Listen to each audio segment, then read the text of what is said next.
Welcome to the Black Queens on Stage podcast, presented by Black Literature and Art Queens Network, where we bring our queens to the stage.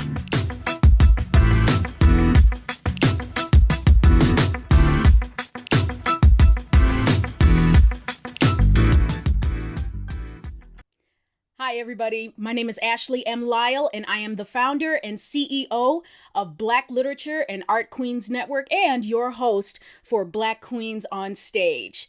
Today, we've got a great guest. We're interviewing Miss Alise King. She is a phenomenal songstress, a beautiful person all the way around. I was just in her talent show that she had last night on her Instagram account. And, just highlighting a lot of different talented people that we have here in Michigan. Let me just tell you a little bit about Black Literature and Art Queens Network. So BLAQN, which is BLAQN, is about honoring and acknowledging Black women performers and encouraging equity, diversity, and inclusion in Michigan performance spaces and venues.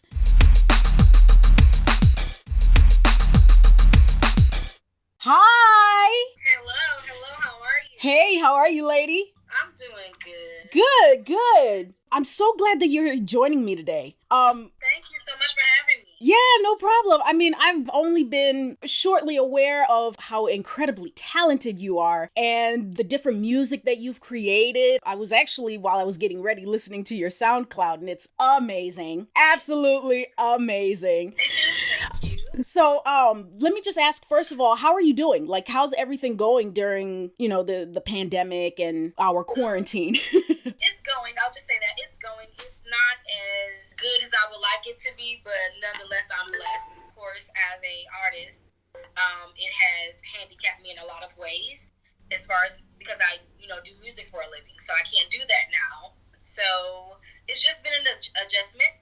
It's been an adjustment, but I have.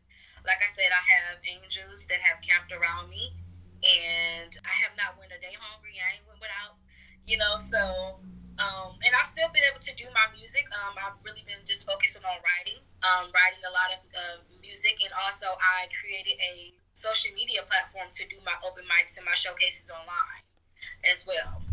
So I was still able to do my music in that way, but right now I'm just ready to get the gears back up and running because my entire tour got canceled. Oh wow. I was set to open for Kiki Wyatt. That got canceled.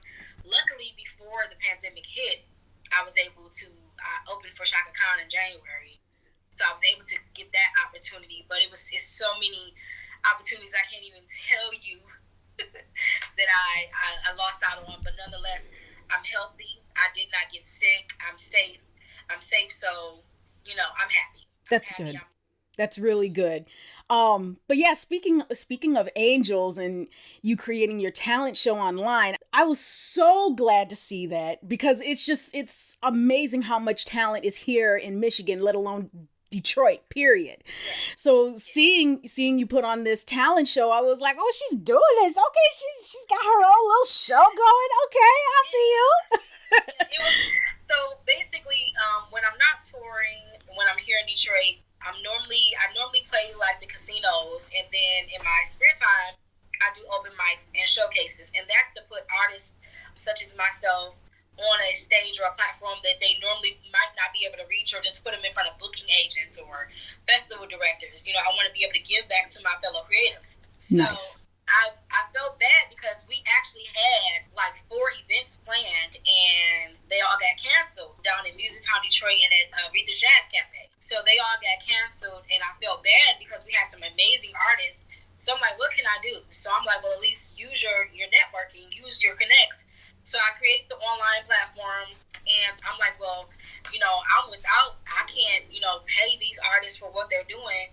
So I know that I'm struggling right now, and I could use help. So, and I'm pretty sure other creatives can. So what can I do? So I reached out to some business owners, some networking events, some connects I made, some vendors, and I'm like, hey, do you guys want to sponsor these events and you guys can promote your businesses? In the meantime, it didn't matter the amount. If they gave $1, I was gonna flash their business card or their logo on the screen or just promote them on my pages. So it was like a win-win for everyone. Nice. So that's how we were able to start getting pots, the money pots to be able to bless artists.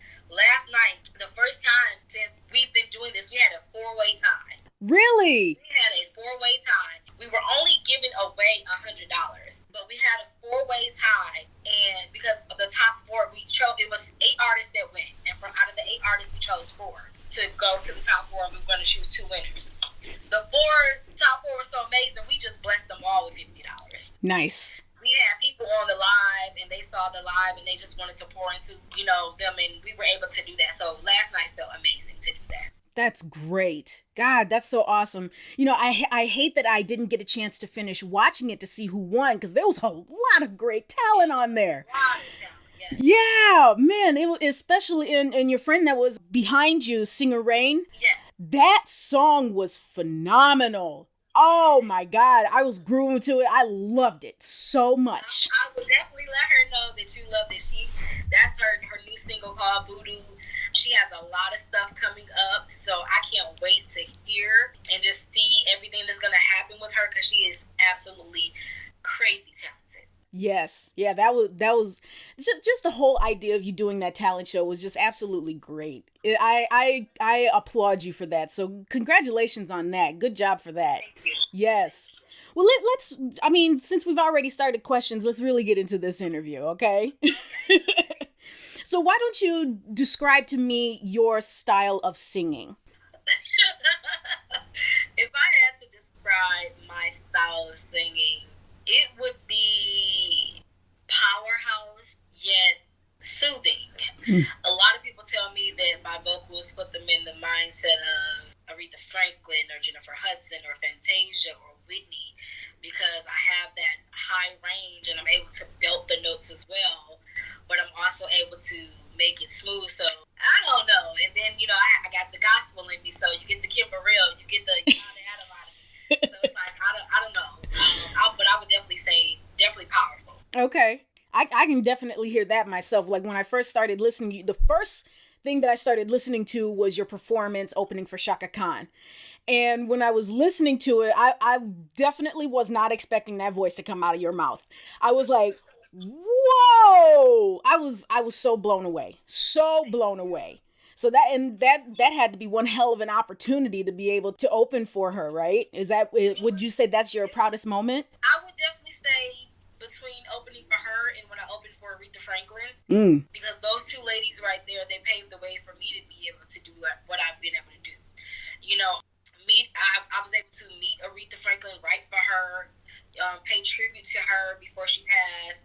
And then I was kind of on the fence about Chaka, because you hear about these artists having these diva personas, and she was one that you heard have one of those personas, and they was like, well, you won't get a chance to opportunity to go back and meet her like you've done before with other artists that you've opened for. And I just was like, aw. But after, so I wasn't expecting to meet her that day. But after I opened for her and I got off stage, her team greeted me at the side of the stage, backstage, and they was like, Chaka, I want to meet you. She told them that? She said, I want to meet her?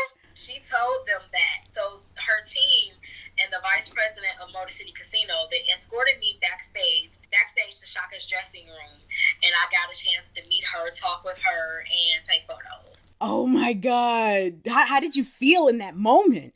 I was shaking. So bad. My stage manager had to grab my hand and hold my hand, because I was fine. I wasn't sweating on stage, but after I heard that, I started sweating bullets. My hands got wet, and I don't sweat. I'm like, what's going on? I was nervous. I couldn't talk.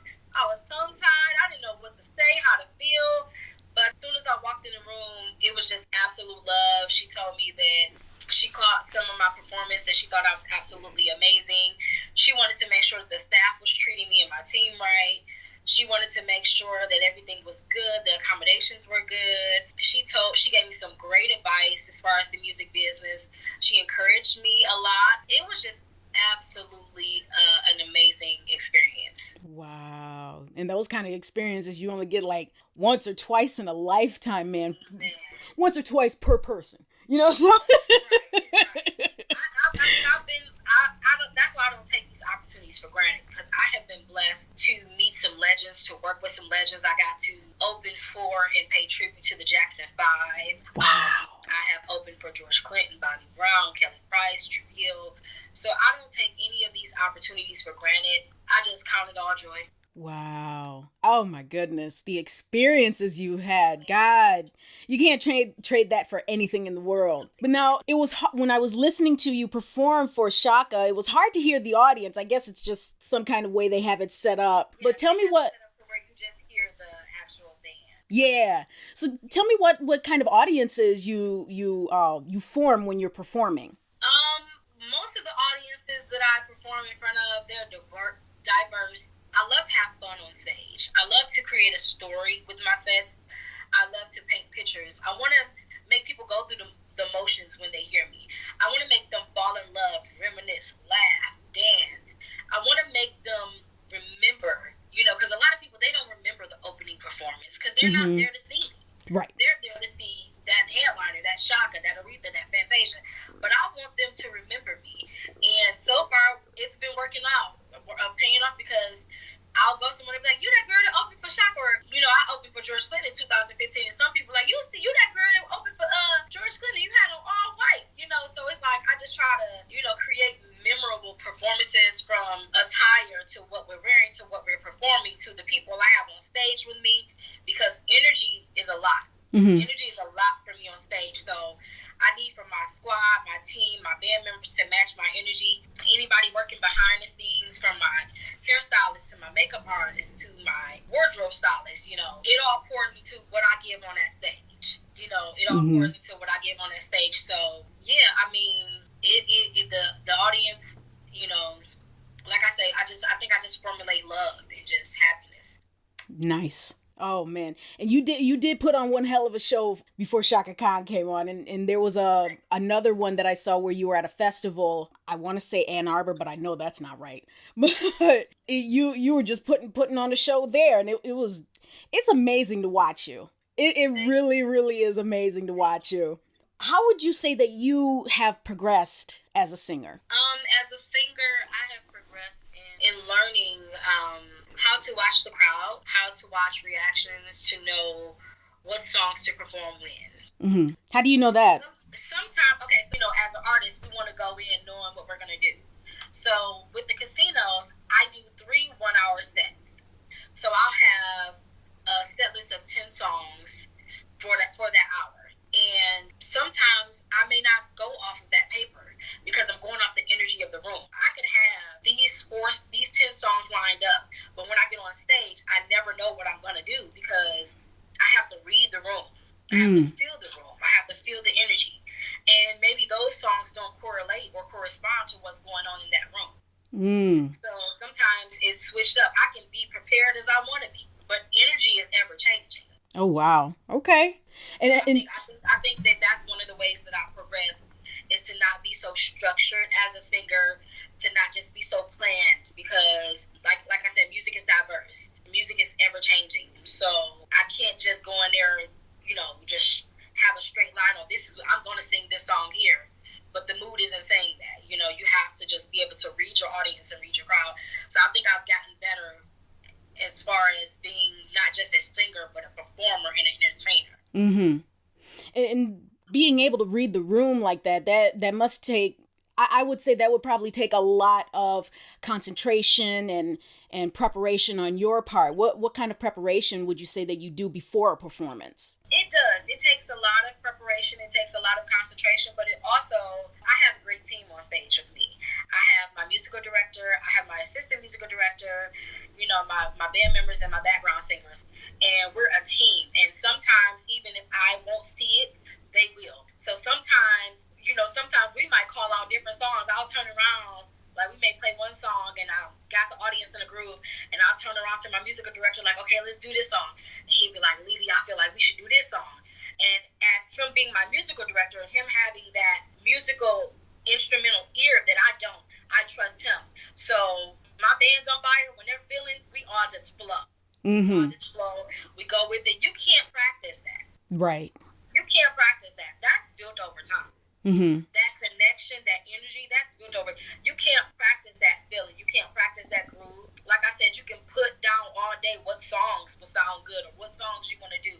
But when you get on stage, it can change like that.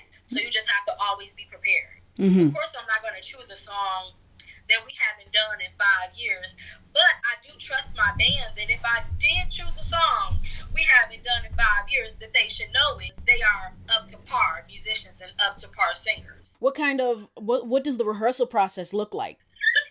You want to know the truth? Sure, give me the truth. And if a band was on here, they would tell you we barely rehearse. I'm just being honest. Me and my band, we have not had. The only time we rehearsed is when we opened for Chaka. Oh my gosh. That is the only time we literally had rehearsed though in 2019. Well, 2019. That was the only time we had a rehearsal, and it was at the end of the year. But we did not rehearse any of last year. Y'all just having too much fun with each other. Now, if it's okay, so that's not typical. So I'm a planner, I'm a preparer, so I will send new sets every couple months because you want to keep your set list, especially when you're doing covers. You want to keep your set list fresh. You don't want to do the same songs and same performances because your audience gets tired, especially when we were doing the casino, 3 times a month. So you can't go on stage 3 times a month with the same stuff, even though the audience members will request it. You have to give them your request, but you also have to have those fresh songs, those new songs. So I'll just send the music. I will trust my musicians to learn it on their own. I will trust my singers. They know their parts to learn it on their own. And if we did a rehearsal, we would come together and do one rehearsal as a full band. I would have maybe one rehearsal with the vocals by themselves because I'm very particular about my harmonies. My harmonies have to be on point. I like very difficult harmonies on stage. I don't like the traditional harmonies. I want to hear that note in between that some people are trying to figure out. We about to sing that note. That's what we about to do because they trying to figure it out, but we know it.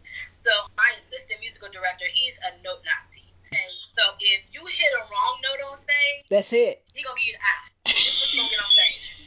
And then after stage, he gonna be like, I heard it right. So yeah, that's our rehearsal process. Honestly, I think last year, like I said, we maybe rehearsed twice. Okay. Well, what kind of techniques did you learn early on in your career to get you where you are today? Honestly, when you say techniques, it's I don't really know how to explain it. I would just say I wouldn't call them techniques. I would call them lessons. Okay. I would say bumping my head or running into people that misused me as an artist. I had to learn what I did wrong from those things, and those things taught me what I needed to do right. The music business is always up and down.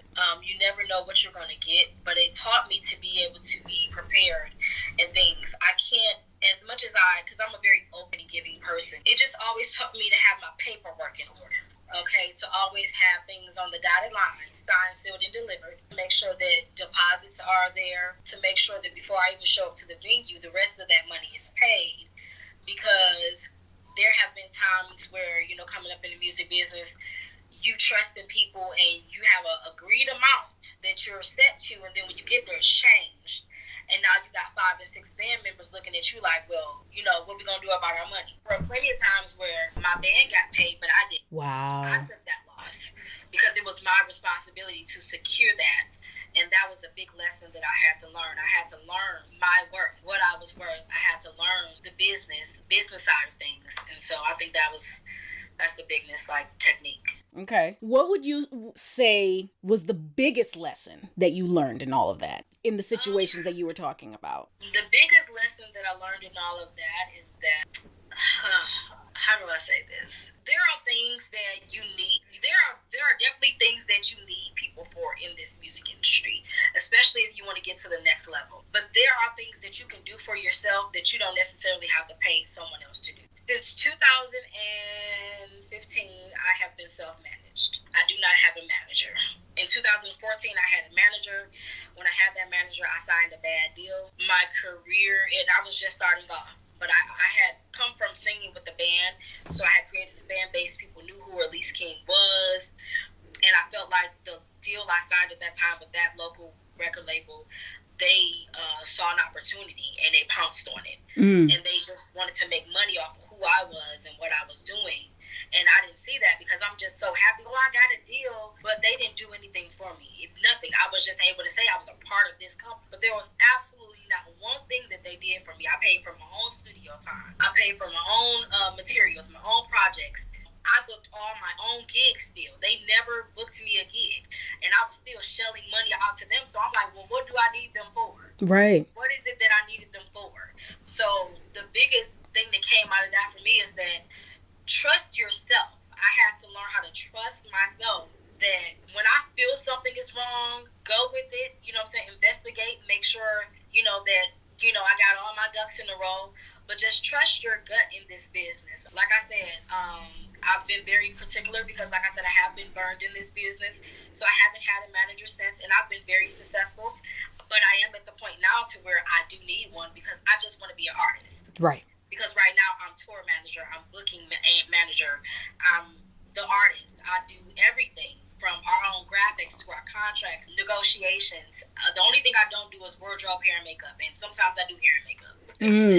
So it's gotten to the point to where now I just want to be an artist. So I think that was the biggest thing for me. Yeah. Whew.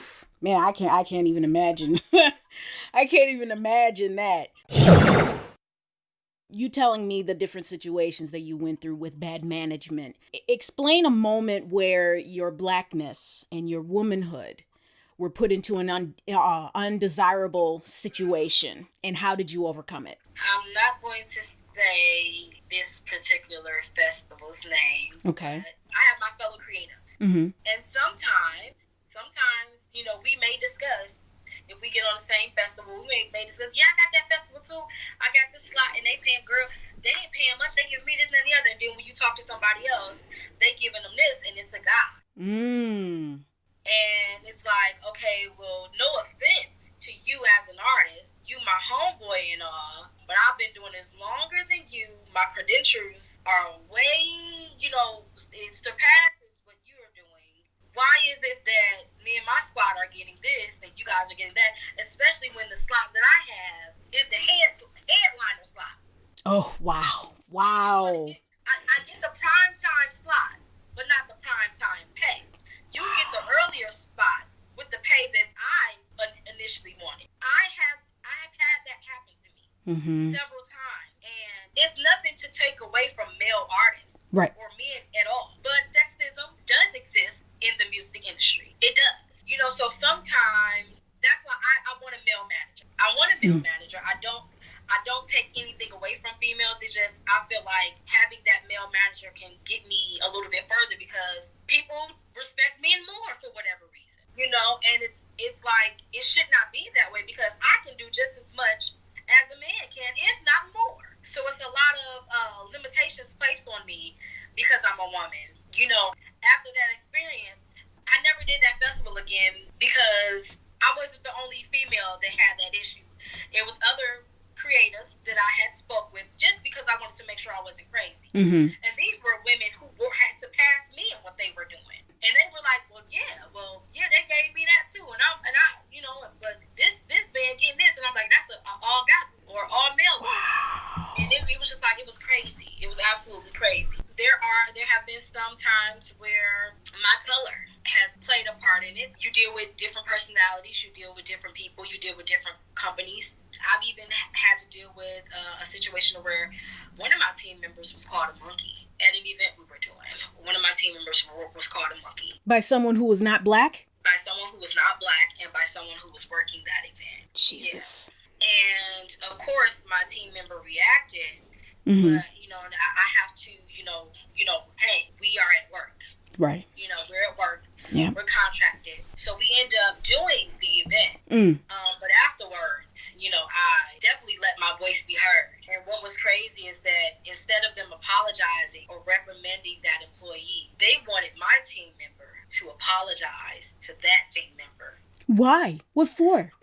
Because he felt threatened. Whew.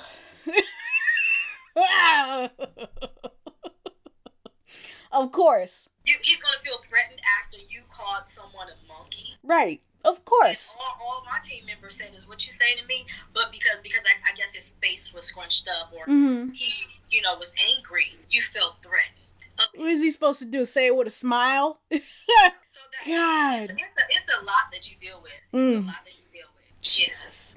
It's a lot. Did you ever feel like you had to work double or even triple harder than everyone else because of situations like this? Oh, yeah, most definitely. Yeah. Most definitely. There have been events or festivals or things that I won't do anymore only because, not so much that I've done them, but if I played year one and let's just say, if I played for the first year and starting off $700, Mm-hmm. when I come for year two, I'm not expecting $700 because now you've already seen what I can do. Mm-hmm. You've seen the fan base. You've seen my show. You see you see my resume of what I've done throughout the year. Here's my minimum, or what I'm always open to negotiations, but I don't want to be, played. So here's what I want, and I don't get that. Then year three, you come back around and you're offering me the same amount. It's like, but other fans are getting way more, and they sound horrible. They sound a hot mess, but you want us up there because we're going to sing. We're going to give you a good show. Right. And it's not all the time. This doesn't happen all the time. I would say I can count on one hand how many bad experiences I've had as far as race or my sex, because for the most part, I've had amazing experiences, but the couple experiences I have, they've stuck with me to know how to be able to handle them when they do come, and I know how they made me feel. They want you to bring your 10-piece band, but they want to pay you $300. No. You're not going to do that. No. You're going to give me my worth, or you're not going to get me at all. You want to be able to say you have Alise King performing, but you don't want to pay Alise King money. No offense, you're not going to get Jennifer Hudson up there and think you about to give her chump change. It's not happening at all. The music business, it's 90% business, 10% talent. Now, would you say you were mentioning that because of the color of your skin, because you're a woman, those have played factors into negative experiences? Would you also say that size played in that as well? As a fellow big girl, we come across those situations. I won't say size has played a thing in it. Mm-hmm. I would say that it has before. Mm. There are certain things that I wanted to do that I couldn't do because of my size, because I'm an actress as well. But sometimes they will have on there, we want a girl that's 4'11" or 5 feet tall, cocoa skin, and that can sing, can do light choreography, but she has to be 130 pounds. Well, you just described me, but just tack on another 100 pounds, But because I'm overweight, I can't do that role. I don't see how my weight plays in a factor. If I can do it, I'm what you're asking for. It's a lot of stuff, like it's a lot of musicals that I wanted to do, but I can't do them. It's a lot of stuff, even with, like the Motown musical that came, other musicals that came.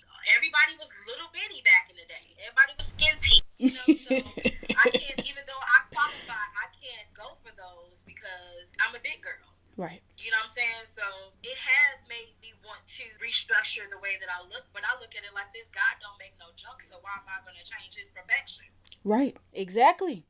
Absolutely. Now, have I dropped weight to get healthy? Yes, I have, but I'm not going to discredit my masterpiece. I'm not going to do that. I was doing that for years, trying to fit in. I didn't want to fit in. Right. Hey, I don't blame you. So tell me about a time when you had the opportunity to work with a diverse group of people. Oh, I have opportunities all the time. That's good. Because I don't do the club scenes a lot. I haven't done the club scenes in years. I stopped doing that because they want you to play for 4 hours and give you $100 and a bucket of chicken. I ain't got time for that. Oh no. So I do a lot of corporate events. I do a lot of private events. I go for the big contracts for the casinos in and out of state. I do my own tour every year. I try to do R&B soul festivals, gay pride festivals, any festival that's looking for a singer. I want to be on it. Okay. I don't put myself in a box. I can sing anything. I have been on a country music festival. Nice. I have done a pop festival, and we will shift to be able to fit that criteria. But I do a lot of work with John Whitson Associates. They do the River Days, the Arts Beats and Eats. They do the Winter Blast. I do a lot with Aretha's Jazz Cafe. I do a lot with Music Town Detroit. Yeah, I do a lot with a lot of diverse, people. So, yeah. Nice. Well, that's good. That's really good. Now, tell me what kind of moral support you get for your music career.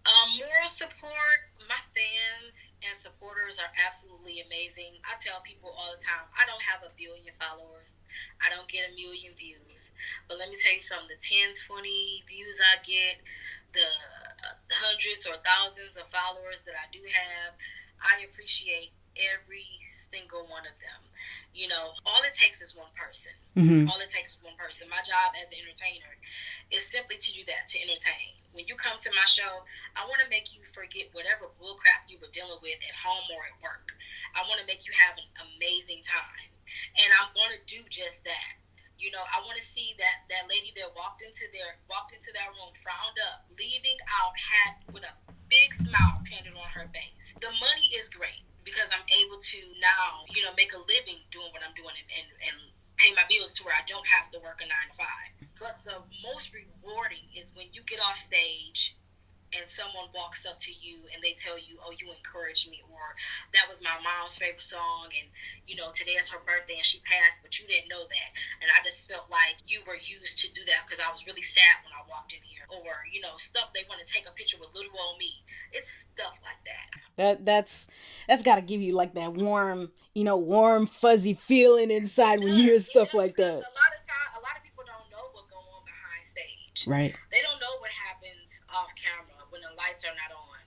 It's times where I don't want to be Alise King. I just want to be Lily. You know, I just want to get up on stage and put on the hair and the makeup and the clothes.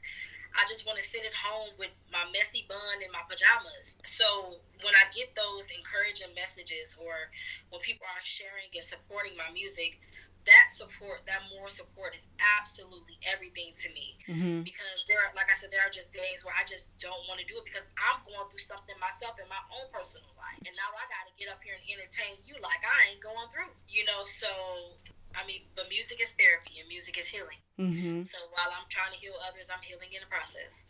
Now you were talking about that you're an actress as well. What have you performed in, if you don't mind me asking? I've done a few plays. I've done Mark Hunter's I Can't Make You Love Me. I've played in Jay McClain's What Flag. I can't think of the other ones. It was like 2 more Jay McClain plays and another Mark Hunter play, but I'm looking forward to getting back into it for 2020. We'll talk after this because I can give you my hookup. Have you performed at any of the theaters here in Michigan? Yes. Which theater? Yes. I have performed at the Detroit Opera House. Ooh. I have performed at the Fillmore. I have not done Fox Theater yet. Okay. I have not done Fox Theater. I want to do. That's on my bucket list to do. Okay. Now, as far as acting is concerned, what theaters have you performed? Have you performed at any of those theaters, like Detroit Repertory or Detroit Public? No, most of the theaters that we did were not in Detroit. They were in like Dearborn. Ah, okay. Like the Ford Theater. Oh, okay. The community center. Yeah. Okay. Yeah. So you work with you've performed on stage with independent theaters, yes. Right? Okay. Okay. Yes. And in most of the plays, I actually had a starring role. In the last play I did, it was Mark Hunter's I Can't Make You Love Me, and it was myself with Jackie Christie from Basketball Wives. Mm-hmm. It was Willie Taylor of Day 26. So it was great. He was my love interest in it. Okay. Now the name of the play was called I Can't Make You Love Me. There's a song on your SoundCloud called I Can't Make You Love Me. Did you make that song for the play? Yes, I wrote that. The director gave me an opportunity to be able to write a song for the play, so I did that song for the play, and myself and DeLorean Cotton, we got to sing that in the play, and the song blew up. Nice. Yeah, the song blew up. So. Oh my gosh. Like that's just about every musical actor's dream, to be able to write a song for a play or a musical that they're in. That's great. Good for you. Congratulations on that. Thank you. Yeah. So what would you say, what kind of mistakes that you've made in your career, and how are you a better artist because of it? I'm really nice. I'm so nice. And that's just not in my career, that's in life Ah. like being angry or mad or mean. I overgive, I overcompensate, I overcare, and sometimes I've gotten used. I've gotten taken advantage of. Would you say that you're a people pleaser?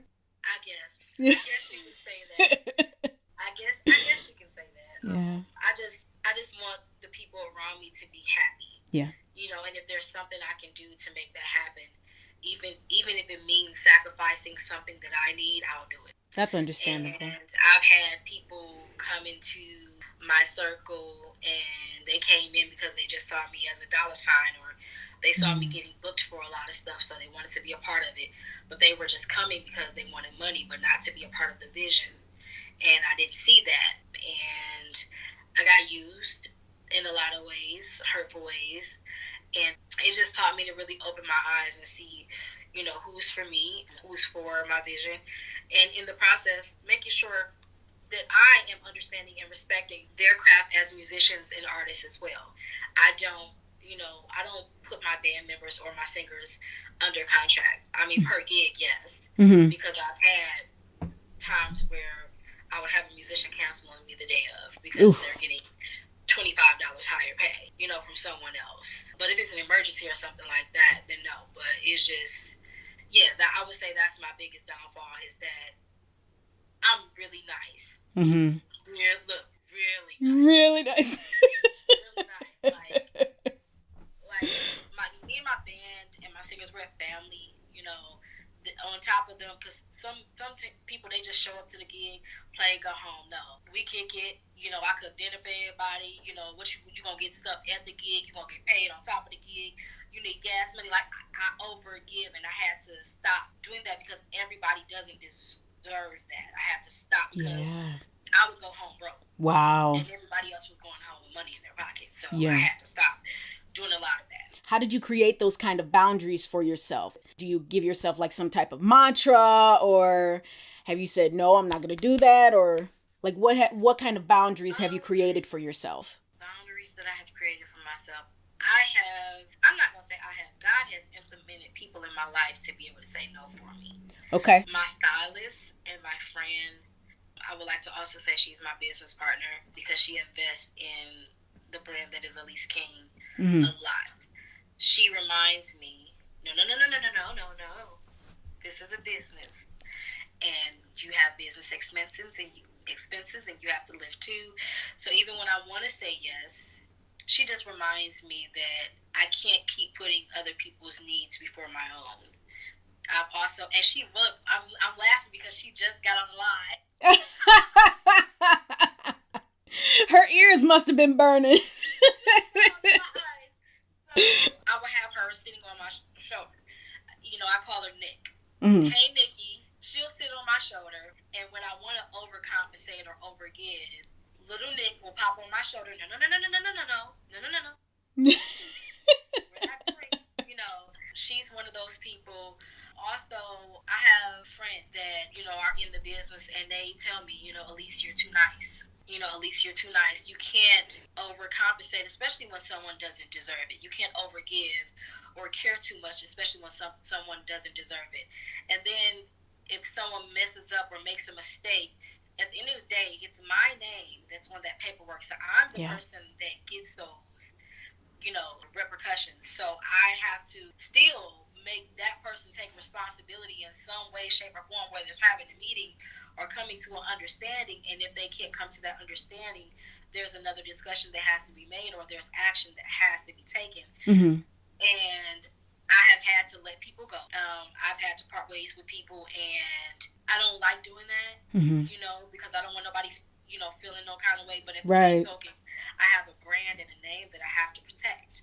I have a business that I have to protect, and I expect everyone in my circle to uphold certain values, certain characteristics, and especially when we're at work, you know, I want them to walk away wanting to give us a recommendation for another event or another festival or another private gig or something. You know, you guys, your attitude was great, you looked great, you guys sounded great, your behavior was amazing.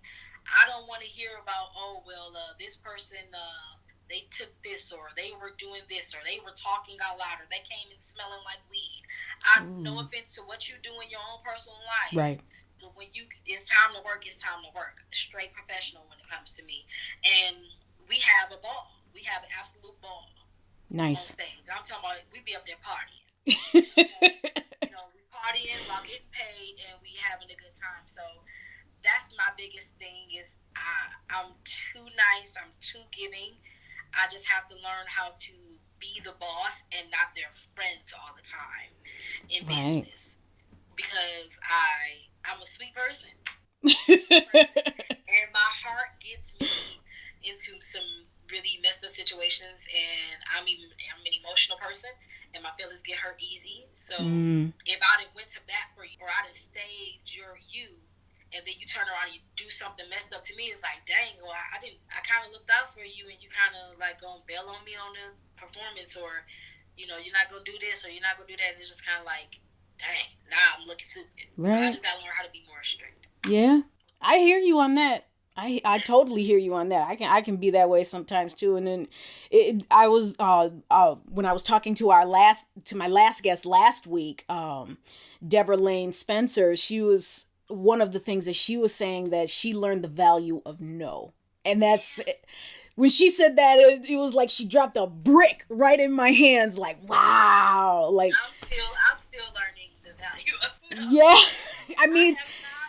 Saying no is a powerful thing, and it doesn't mean that, that you're being disrespectful to anybody else, but it's just like, what's more important to me? Is it me for my self-respect or to please you?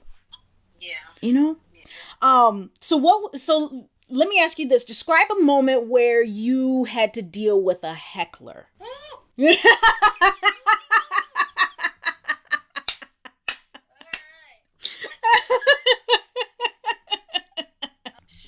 You play the casino. No, I mean, people that get into drinking and, sometimes they can get a little belligerent and they want to yell on stage, sing this song or while you're singing and you're trying to concentrate. Right. And again, I'm really, really nice, you know what I'm saying? And sometimes people come up to the front of the stage and they want to request songs and, or they'll want to come up and tell you, it's someone's birthday.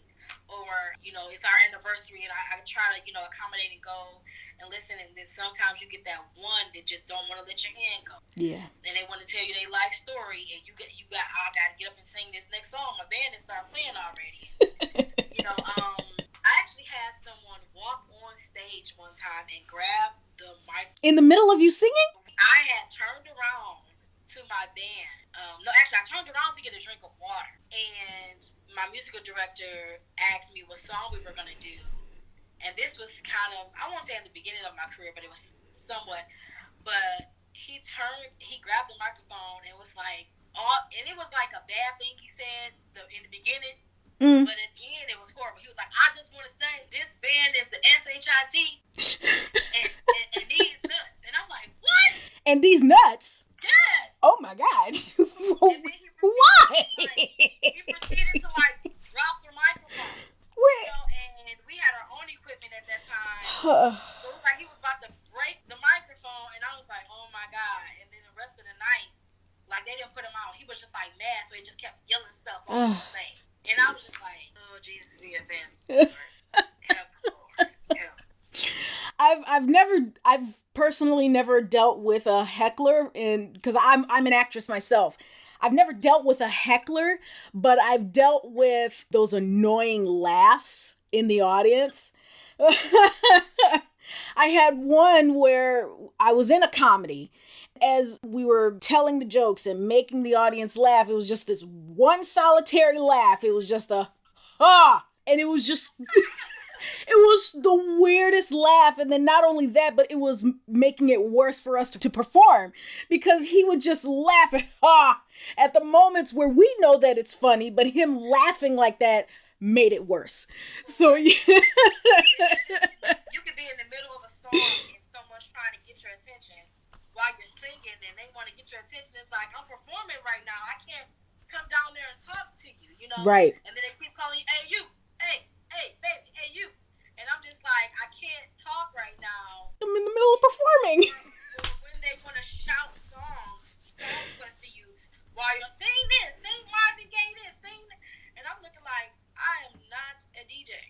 Right. A DJ has a complete list of songs that they can choose from. I have a certain set of songs that I've been rehearsing singing. Right. What would you say, what kind of things do you do to keep your mental health in check and keep yourself performance ready? I like quiet. I don't know about a lot of musicians, but me, when I get home, I don't listen to music. I don't listen to music. Like, on the ride home, I don't want to hear the radio. I don't want to hear the radio only because I've just performed 4 hours of music. Right. So I want to kind of just reflect. I want to relax. I want to ease my brain, because you're always going over in your head the things that happened during the performance, or how you can better the next performance, or evaluating what the team did, or how we can make things better as a team, or trying to even incorporate the request that you heard being yelled at you, to be able to give this thing, the audience what they want, to know that you aren't perfect and that you're going to mess up, to know that it's okay to mess up on stage, but to not make it obvious. I can't tell you how many times I have messed up on lyrics and nobody knew. To this day, I know I'm singing the wrong lyrics. I have gotten accustomed to singing these lyrics, but you can't tell. Right. You can't tell, because I have become the master of not being able to sing the right lyrics, but you can't tell because it sounds the same. But I just meditate, I pray. Just like I said, just knowing that I'm not perfect. I'm not perfect, and that nobody's expecting me to get up on stage and be perfect, because as artists, I know as a creator, I'm very self-critical. So I will criticize myself to death. Alise, you did this wrong. Alise, you did that wrong. And I'm a Gemini. So, oh, goodness. But I'm the nice Gemini. I keep everything in here. Okay. I rarely express my feelings. Okay. So it will be a billion thoughts all at once. And then I got a migraine. So now I'm irritated. I don't want anyone to talk to me, and I want to be by myself. So it's just really just going into my own little corner in my own little chair and just meditating. You better quote Cinderella. Go ahead.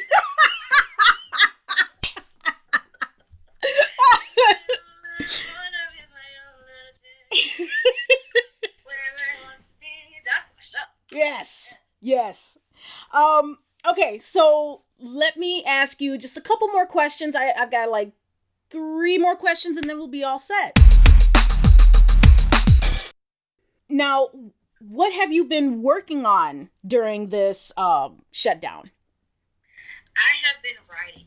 I have been writing a lot. I've been writing my thoughts, my feelings, songs, hooks. I've just been writing. I have been working more on, I've been networking a lot, reaching out to people as far as when the pandemic is over. I have been researching a lot more out of state gigs and festivals and things of that nature. I created like 3 new set lists for my band members to learn. So it's a lot of work that has to be done. That's the main thing that I've been working on. It's time for me to put out a new project. So I'm working on that. So on your SoundCloud, you have 9 songs, all your songs, correct? Yes. Now, are any of those on any albums? Or is that all an album, or are they EPs, or? 7 of the songs are on it. It's on an EP called In the Key of Soul. Okay. And then you have I Can't Make You Love Me, which is a single. And then you have Had Enough, which is a single. Okay. All right. Really nice. What advice would you have for aspiring singers such as yourself? A lot of advice. Know that no matter what happens, no matter how many doors close, no matter how many no's you get, all it takes is one door to open and one person to say yes. And when you get that opportunity, you show, excuse my language, the out.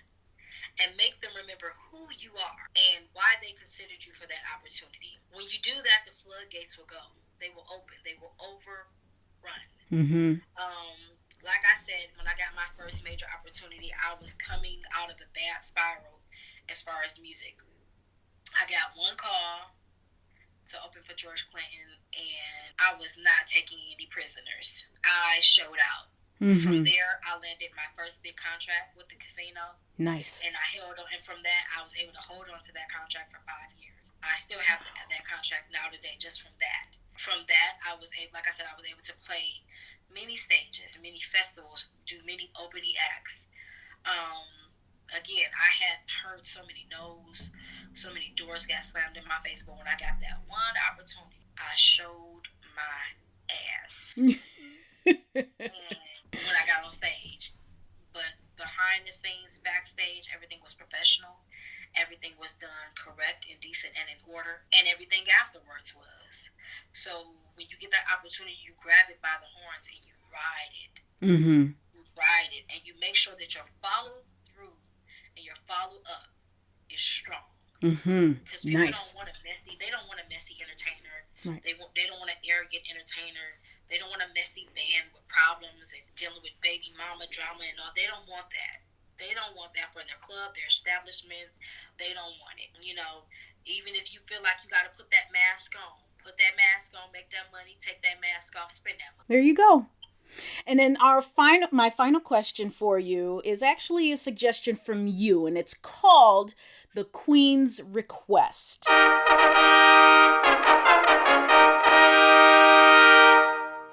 Okay, so I would like for you to suggest 1 or 2 Michigan Black women artists that of any genre, whether if it's acting or singing or dancing, what have you, that you believe that we should all be keeping an eye out for. Just 2? I'll give you up to 3. 2? Oh, that's hard. Hard. I will definitely say Angela Davis. Okay. She is... Not the Angela Davis, but... Right. First time I saw Angie, I was like, oh, she's so cute, and she was so quiet. But when she opened her mouth, I was like, God damn. I'm talking about absolutely flawless. I mean, amazing. And she just, her personality is so meek and laid back. And she has the biggest, prettiest smile on stage. It's just like, you can't help but just feel what she's singing. You know, and I believe, Angie's a school teacher. Okay. So it's like she knows how to connect with you. You know right. what I'm saying? Like, I felt like a kid watching her, like, you know. She is absolutely amazing, okay? And her personality is bubbly and warm, and she's a very humble artist. I love that about her. Very humble and very supporting of other women and other artists, period. I love that. Oh, you said 3. I would say Brianna Nicole. Okay. She is actually an artist in her own right, and she has some background for me. Let me tell you something. There are no words to her talent. She leaves you absolutely speechless when she opens her mouth. She has this big, crazy personality, but she's so shy and very timid. She doubts herself a lot. Because I know Brie personally, we have a personal relationship. She knows she got it, but she don't know what she got just yet. But baby, let me tell you something. When she find out, I'm scared. Because she's going to whip them to shreds. That is how ridiculously talented she is. She could sing the ABCs and just make your whole body feel with chills. Wow. Once she perfects that performance, that entertainer in her, that's just waiting the verse out, baby, she's going to be unstoppable. And she has a single out called Repay You, and it is absolutely amazing. Okay. And your third person? Third, I gotta give it to Singer Rain. Okay. The young lady you heard. Yes. I have to give it to Singer Rain. Again, I know all of these ladies personally. Singer Rain is... She's got such a beautiful, deep alto voice. She's like, if like a lot of people say, and I agree, Jasmine Sullivan and Brandy had a baby, it would be her. Yeah. Her tone, her rasp, her vocal ability, what she's able to do. And most people don't know that she can hit Mariah Carey notes. Oh, wow. That's fantastic. Her range is impeccable. Nice. It is impeccable. Her creativity is unheard of. I have literally sat and watched her write and record songs back to back, just pushing them out. And that's just recently. Before, she would just get on the microphone and freestyle a song. Nice. And just freestyle it. Just off the dome. Who does that? Talent does that. Like, it's absolutely crazy. And as far as Singer Rain is concerned, there is no genre. I've heard her sing so many things. Mm-hmm. It's like there's no box. Once she gets in this business, the biggest mistake that they're going to do is try to put her in a genre and put her in a box, because she going to bust that box wide the hell open. Yep. So she reminds me, and her style reminds me of like Tiana Taylor. Okay. Yeah. Like, she's like, I can't explain it, but that's my top 3. Okay. Well, now is there... But if I had to give, because I can't do it, but I have, like I said, I have Angela Davis, I have Brianna Nicole, Stinger Rain, Ray Gift the Keys, Gwen Nation, Brittany Myree, Beth Griffith. The list goes on so many. I can't. There's so many. When we done, I would love for you to drop those IG names for me so that way I can be in contact with them too. So you can get them on this show. Yes, definitely. Okay. Now, is there anything else that you want to promote? Anything else before we end our talk today? Just right now, the only thing I want to say, and this is just specifically to my fellow creatives, I know that right now it's really rough for us. But the one thing I don't want us to do, and I had to tell myself this, I don't want us to allow our current situation to pull us in so deep that we get lost in what's going on. I want us to take this time to use this and create from it. Mm-hmm. Well, I'm so glad that you joined me today. This was such a great talk. I enjoyed the mess out of you today. Thank you. Thank you. And thank you. And keep on cooking, because I'm looking at that food, girl. I'm looking at it. I'm trying to get them dinners. I'm doing the dinners this weekend. You know what I'm saying? I was like, I'm going to do some dinners this weekend. They've been asking for them. Mm-hmm. Yeah, good for you. Yeah, I will. Thank you so much. Thank you. Have a great day. Thank you. You too. You too. Bye-bye.